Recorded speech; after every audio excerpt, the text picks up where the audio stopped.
felt like I was a dumb, because that's what. Yeah. So, I found out that I wasn't, but still, I made a lot of bad choices because I don't think I really had a choice because my insides, they were not right, So, you talk about abuse. Yeah, you're right about that. It's abuse, man. And it also deterred us from wanting to learn later on in life because the emotional connection to learning was that it was forced upon you and you wasn't good enough and you was bad. So for me, I equated learning with boredom, right? I equated learning with just control and it wasn't until I went to prison, right? While I was in prison and I did a lot of box time. So I really didn't have too many outlets. I couldn't get high when I wanted. I couldn't eat when I wanted. I couldn't make calls when I wanted. So I was forced to go within myself and write, right? And then I started to exercise my creativity. So I started to write stories and write books and write poetry. And I discovered this whole new world that brought me all this joy. And it was like I wasn't even in prison anymore. You get what I'm saying? Yeah. And then I started to read a lot. Yeah. And the funny stuff was that I would think about a book that I wanted to read or a subject, and then when they would come with the library card, I get the chills thinking about this because a book will be facing my window while I'm waiting for him to finish next door, and it'd be the subject exactly what I was just thinking about. I'd be like, holy cow, like, I hope they don't take that book, you know what I mean? And it just opened me up to a whole nother world. And I'm gonna say this and then I'm gonna be quiet, right? Because I would like them to talk as well, but I wrote everything I wanted to experience, I wanted to acquire when I was in this cell. Right? I was in Governor box, right? They gave me 18 months in the box, for violence, right? And I had this spiritual breakthrough, bro. Check this out. I was enraged. I would curse the COs out, right? I was real disrespectful. I was arguing with people in the rec pens, because I had beef with certain gang members, right? Because that's what I was in the box for. Just very rageful, a lot of self-pity, right? A lot of loneliness, right? Yeah. And one week, I didn't get mail. And in prison, you don't get mail on Saturdays, right? And that Monday was a holiday.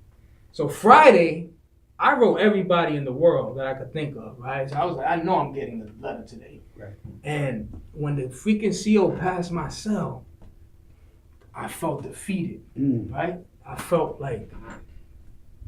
lonely, man. I felt like, and I remember breaking down, bro, and I just started crying, man. And I was like, I had a resentment with this God that they force-fed me as a child.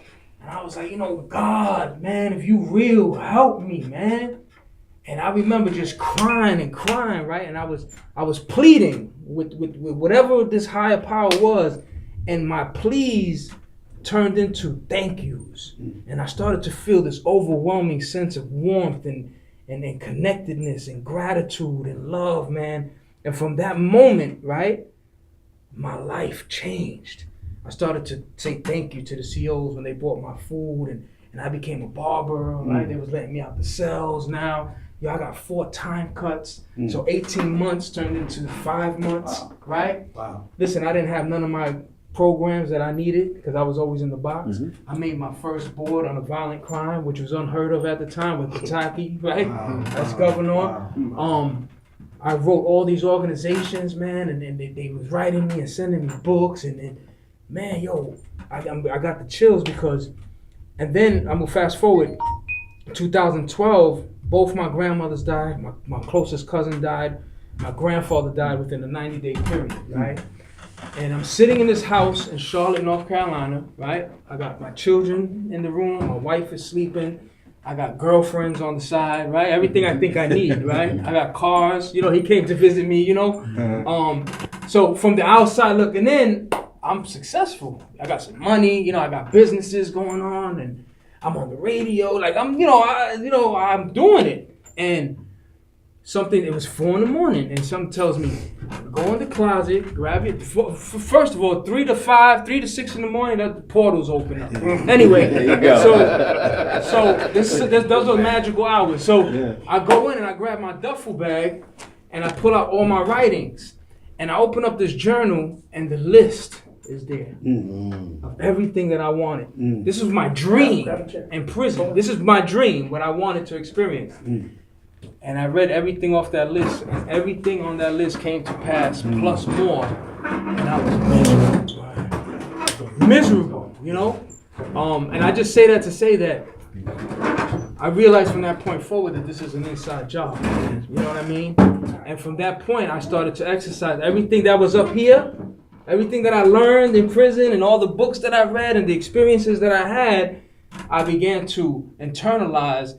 And I started to practice. I started meditating. I started exercising. I started changing my diet. I started eating more plant-based. And you know, and my life just completely changed, man. And things just started unfolding. So, yeah.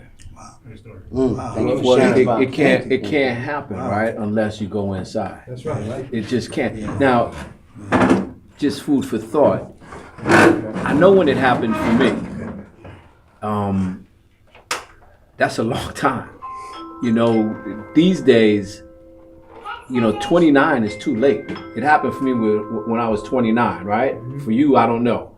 But these days, you don't get to 29. You know, how do we carry this message to these younger people who they die by the time they're 18 now, by the time they're 17? See, that's the hard one. How do you get them to see, right? What you saw and what I saw later on, that is an inside job. I have a son who's 34. He doesn't get it that it's an inside job. He wants to blame everybody. He wants to blame me. He wants to blame his mother. You know, he wants to blame the system. You know, and that all has something to do with it. But he's not going to get better unless, he goes inside and he does his search. Can I Please. That's why I said it. I didn't ask the question, but I just want to say what did it for me. Like Dave told y'all a little earlier. I grew up in Castro Projects, and